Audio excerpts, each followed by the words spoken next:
So after doing some of the examples, important examples of groups and the definition, here comes three important theorems of group theory.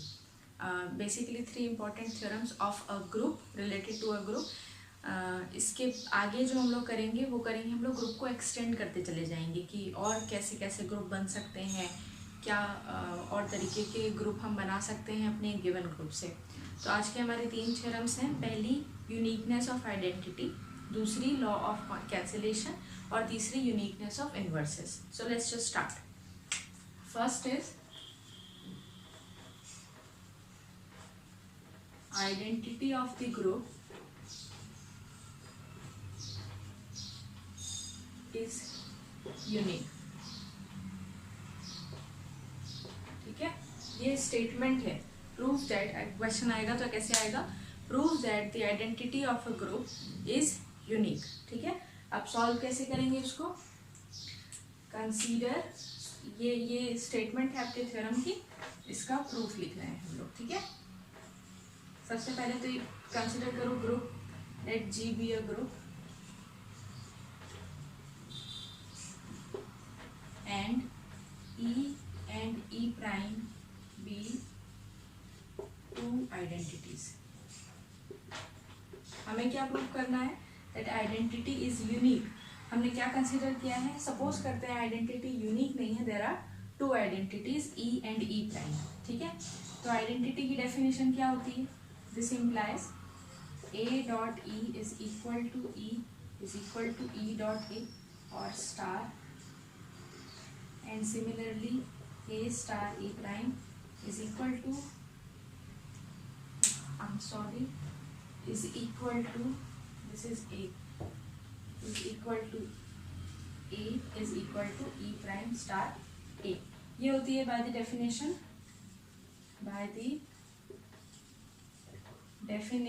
of identity, है ना. ये definition होती है identity की, हमने यही पढ़ा था.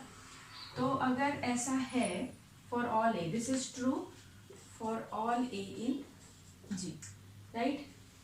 ई and E prime are identities and they also belongs to G. हमने डेफिनेशन में पढ़ी थी कि ई और ई प्राइम जो होंगे वो जी के मेंबर्स होंगे. If this statement is true for all elements in G, तो ये स्टेटमेंट ए की जगह ई और ई प्राइम पे भी अप्लाई करूंगी तो भी सेम आना चाहिए. मतलब इसको ऐसे लिख सकती हूँ मैं, E prime star E is equal to E prime is equal to E star E prime. और यहाँ पर ई मतलब इस ए की जगह हमने क्या पुट किया है, ई प्राइम, और नेक्स्ट वाले ए की जगह हम पुट करेंगे ई प्राइम स्टार. तो देखो अब ई prime star E prime star ई स्टार ई प्राइम इक्वल है ना सब. इसका मतलब ई प्राइम और ई इक्वल होना चाहिए. This implies E equal to E prime, hence the identity is unique. Let us do once more. This statement is identity of the group is unique. You will start with a group, consider G is a group and there are two identities in the group. जब हम बोलते हैं identities in the group, इसका मतलब identities group के elements ही हैं. Now by the definition of the identities these two statements will hold. ठीक है, ये डेफिनेशन है आइडेंटिटी की. For all A in G these two statements will be true. अगर ये ट्रू है तो मैंने पहले स्टेटमेंट में ए की जगह ई प्राइम लगा दिया, क्योंकि ई प्राइम भी एक एलिमेंट है जी का, और ये जो स्टेटमेंट है this is true for all A in G. Similarly हमने सेकेंड वाले स्टेटमेंट में ए की जगह लिख दिया ई, क्योंकि ई भी एक एलिमेंट है हमारे जी का. विद दी सब्स्टिट्यूशन हमने देखा these sides are equal and hence e should be equal to E prime and therefore the identity of the group is unique, right. Next comes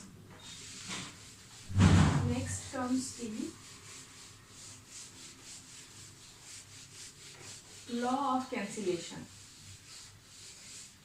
right. So it says that, the statement says that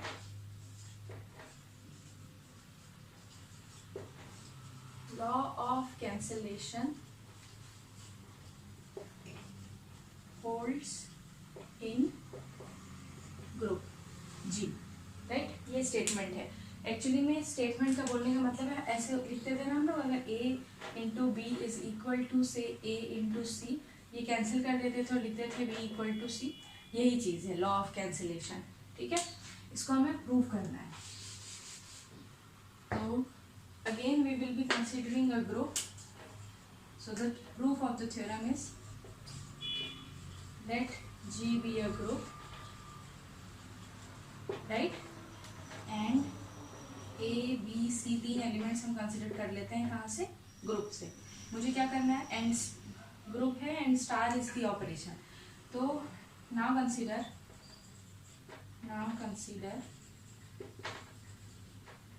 A star B is equal to A star C। अगर ये है तो मुझे क्या proof करना है, that A can be cancelled and B is equal to C। ये proof करना है। ये भी ऐसे भी प्रूफ कर सकते हैं आप, इसको इस साइड भी मल्टीप्लाई कर सकते हैं। ठीक है, दोनों साइड सेम वे से चलेगा, कोई बड़ी बात नहीं है। तो मैं दोनों कर देती हूँ। नाउ A, B और C G के एलिमेंट है।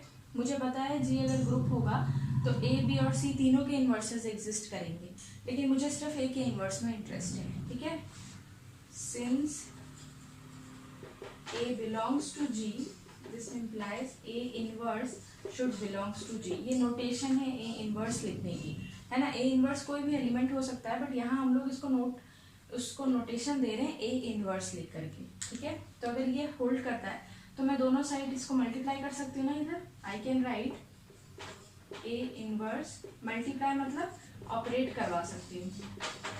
हमारा ओरिजिनल वाला मल्टीप्लिकेशन नहीं, जो हमारा ग्रुप का जो हमारी ऑपरेशन है वो। ठीक है, ये कर सकते हैं हम। ये ऐसे था, ये एक एलिमेंट थे ग्रुप के, ऐसे इक्वल थे, इन पे मैंने A इनवर्स अप्लाई कर दिया उस ऑपरेशन के साथ। सिंस ग्रुप के अंदर एसोसिएटिविटी होल्ड कर दी है, तो ये ब्रैकेट यहाँ से हट करके यहाँ शिफ्ट हो सकते हैं।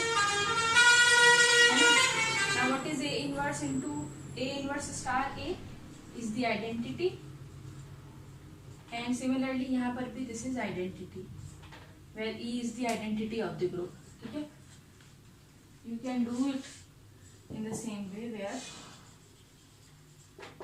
E belongs to G be the identity, right. तो अब अगर आइडेंटिटी के साथ हम अप्लाई कर रहे हैं तो इसका मतलब E star B will be B and A star C will be C, so B equal to C। Similarly अगर हमने इस दूसरे वाले मेथड से लिखा है B star A C star A, तो हम A को पीछे की साइड से ऑपरेट करवाएंगे। ठीक है, तो ये आ गया हमारा law of cancellation, it holds in G।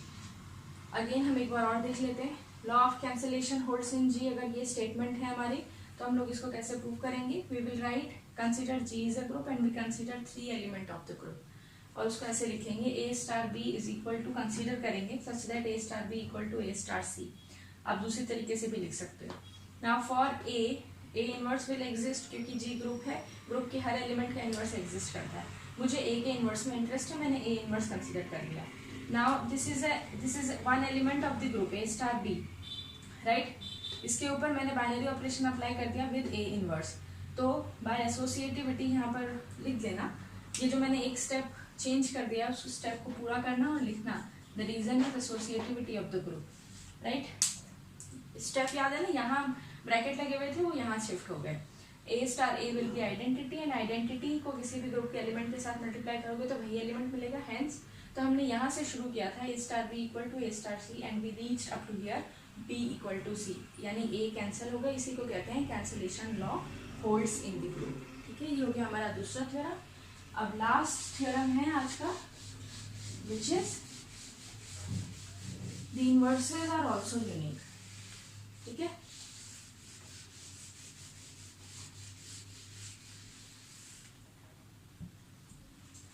Third theorem है inverse of each element in the group G are inverse is unique। ये कह रहे हैं हर एलिमेंट का जो इन्वर्स हम एग्जिस्ट करवा रहे हैं वो भी यूनिक है। ऐसा नहीं होगा एक एलिमेंट के साथ दो इन्वर्सेस होंगे। कि ये ए का इन्वर्स बी भी बन रहा है और सी भी बन रहा है, ठीक है। प्रूव करते हैं। Let G be a group a belongs to G such that, ये बोला है यूनिक है, हम कंसिडर करेंगे कि मान लेते हैं 2 है, such that B and C are inverses of A, that is inverse का मतलब क्या होता है, A star B should be equal to the identity, right, and A star C should also be equal to the identity, है ना। ये by definition of inverse ये हो गया। नाउ देखो ये वाली साइड इक्वल है, दोनों इक्वल है आइडेंटिटी के, तो I can write A star B is equal to A star C, ऐसे लिख सकती हूँ इनको, because the right hand sides are equal, तो लेफ्ट हैंड साइड को इक्वल लिख दिया। नाउ ये अभी हमने पढ़ा है कैंसिलेशन लॉ होल्ड करता है, तो ये कैंसिल हो जाएंगे and we are left with b equal to c. This is due to cancellation law. That means हमारे जो इन्वर्सेस हैं वो, ये जो हमने 2 इन्वर्स कंसिडर किए थे वो एक ही एक्चुअली में दे आर इक्वल। तो ये हो गए हमारे 3 theorems. Your homework will be right the theorem with the statement and proof. एक बार इसमें से देख करके और फिर अपने आप लिखने की कोशिश करना। बहुत छोटे छोटे से थ्योरम्स हैं। 3 थ्योरम्स क्या क्या हैं, identity is unique, law of cancellation hold in any group, and inverse of each element is unique.